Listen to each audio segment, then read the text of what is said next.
Добър ден, драги ученици! Аз съм наставник Радко Кръшков при основното училище Олдаме, село Куклиш, община Струмица. Денес ще зборуваме за щафетното трчење како атлетска дисциплина от самата атлетика. Щафетното трчење е групна дисциплина, каде што учениците со максимална можна брзина ја претрчуваат својата делница и треба да извршат предавање и примопредавање на щафетната палка во одреден простор. Резултатот на щафетното трчење зависи од сите 4 надпреварувачи.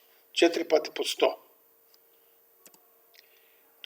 Щафетната палка е обоена со забележлива боја. Должината на щафетната палка изнесува 30 см, а обемот од 12 до 13 см. Щафетната трка може да се реализира во спринт, а може и на средни патеки. Најголемо влијание во техниката на щафетното трчење треба да се посвети на правилно додавање и примање на палката. Измената на палката може да се изврши од горе надолу или од доле нагоре, во претходно одбележан простор. Просторот на предавање изнесува 20 метра, додека времетрајањето на измената на щафетната палка временски е краток.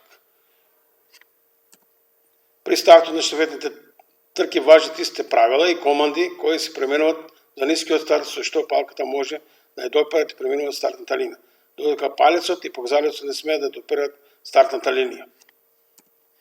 Промена на щафетната палка се врши во зона од 20 метри, обележена за самата патка, а палката да биде примена пред зоната или после зоната за примопредавање. Надпреварувачите ќе бидат дисквалификувани. Ако на тркачот му се испадне палката, исто така тимот ќе биде дисквалификуван. Щафетната палка се држи на предниот крај. Современата техника на примопредавање на палката е она која што палката се пренесува од стартот до целта со најмалку потрошено време, без запирање, тоа со превојќи од рака во рака.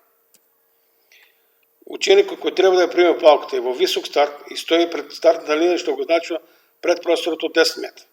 Предавањето и примањето на щафетната палка се извршува со извикот ОП. Предавачот го изговара тој извик кој ќе биде на дофадна оддалеченост зад примачот. Во раката на примачот палката може да биде предадена оддолу нагоре и оваа техника уште е позната како школски начин. При предавањето на палката дланката е свртена назад кон предавачот, а палецот е одвоен од другите прсти и свртена наназад кон предавачот, а палецот е одвоен од другите прсти и насочен настрана. Ако некој од предавачите пред време ја започне трката, ист ќе биде прекинат. За ваквата грешка надпреварувачот добива опомена и ако направи повторно грешка, се дисквалификува.